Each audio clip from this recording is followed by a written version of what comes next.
Target చేయట్లేదన్న. Hey hi guys, good morning, welcome back to our channel AJ Calvin.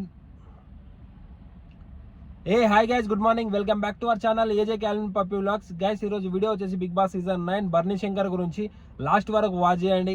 అతను last moment లో over acting చేస్తున్నారు అని చెప్పి ప్రతి ఒక్కరు అనుకుంటున్నారు. సో దాని గురించి డిస్కస్ చేసుకుందాం. ఎవరైనా సబ్స్క్రైబ్ చేయకుంటే please do subscribe to ఏజే Calvin puppy vlogs. First of all ఈ వీడియో చూడండి.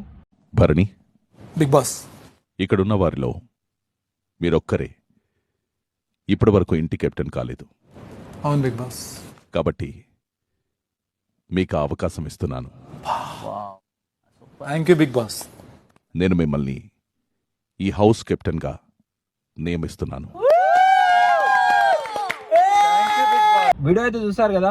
సో భరణి శంకర్ గురించి మాట్లాడదాం. ఈరోజు టాపిక్ వచ్చేసి భరణి వచ్చేసి మొత్తము నాగబాబుతోని వచ్చి మొత్తం బిగ్ బాస్ హౌస్లోనే మొట్టమొదటిసారిగా మొత్తం రికమెండేషన్ నడుస్తుంది. ఎందుకంటే ఆల్రెడీ ఎలిమినేటెడ్ అయ్యి వెళ్ళిపోయిన తర్వాత శ్రీజ భరణి ఇద్దరు వచ్చిన తర్వాత శ్రీజాని మళ్ళీ ఎలిమినేట్ చేసేసి భరణి బిగ్ బాస్ హౌస్లో కంటిన్యూ అవుతున్నాడు. ఇంతవరకు వచ్చేసి అతను క్యాప్టెన్ కాలేదు.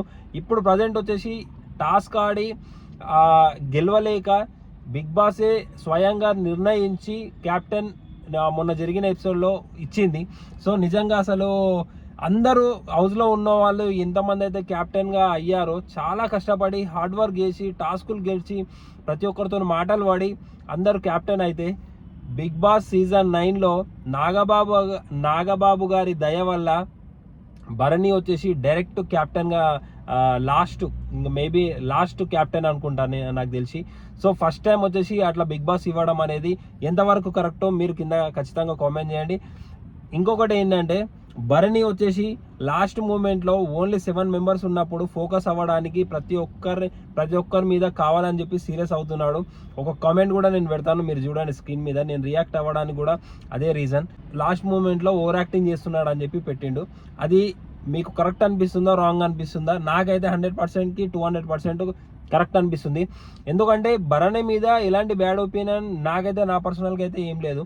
నాగబాబు గారు కూడా వచ్చి అతనికి మస్తు కోపం ఉండే, అతనిది నాకు కనిపించట్లేదు, నువ్వు సీరియస్ అయితే చూడాలని చెప్పి నేను ఆశపడుతున్నానని చెప్పి నాగబాబు గారు కూడా వచ్చి స్టేజ్ మీద చెప్పాడు.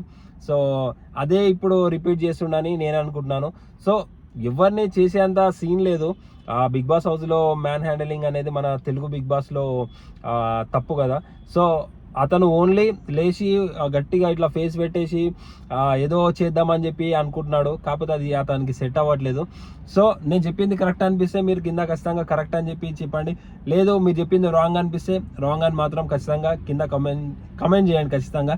ఎందుకంటే బిగ్ బాస్ హౌస్ మొత్తం ఒక డ్రామా హౌస్ అయిపోయింది. సో మొత్తం స్క్రిప్టే నడుస్తుంది. వాళ్ళకి ఏది తోస్తే వాళ్ళు అదే చేస్తున్నారు. కష్టపడే వాళ్ళనేమో ఇంటికి పంపించేసారు.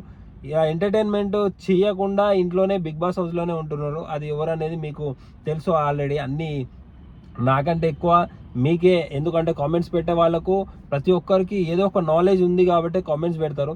కొంతమంది ఫేక్ నా కొడుకులు పెడతారు. అది బ్యాడ్ కామెంట్స్ కావచ్చు, గుడ్ కామెంట్స్ కావచ్చు, ఏదో పెట్టాలన్నట్టు పెడతారు. సో ఇది అనమాట ఈరోజు వీడియో. సో మీకు ఎలా అనిపించిందో భరణి గురించి మీ ఒపీనియన్ కింద ఖచ్చితంగా కామెంట్ చేయండి. ఎవరైనా సబ్స్క్రైబ్ చేయకుండా please do subscribe to ఏజే Calvin puppy vlogs. Guys subscribe మాత్రం మర్చిపోకండి. నాది ఇన్స్టాగ్రామ్లో కూడా షార్ట్ వీడియోస్ పెడుతున్నాను. నా ఇన్స్టాగ్రామ్ అకౌంట్ వచ్చేసి ఏజే క్యాల్విన్ రాజా అని ఉంటుంది. సో అక్కడికి వెళ్ళి ఫాలో కొట్టండి. ఇక్కడ వచ్చేసి సబ్స్క్రైబ్ చేయండి. ఓకేనా? Bye, take care, see you. Next మరొక వీడియోతో మీ ముందుకు వస్తాను. Stay healthy, stay strong.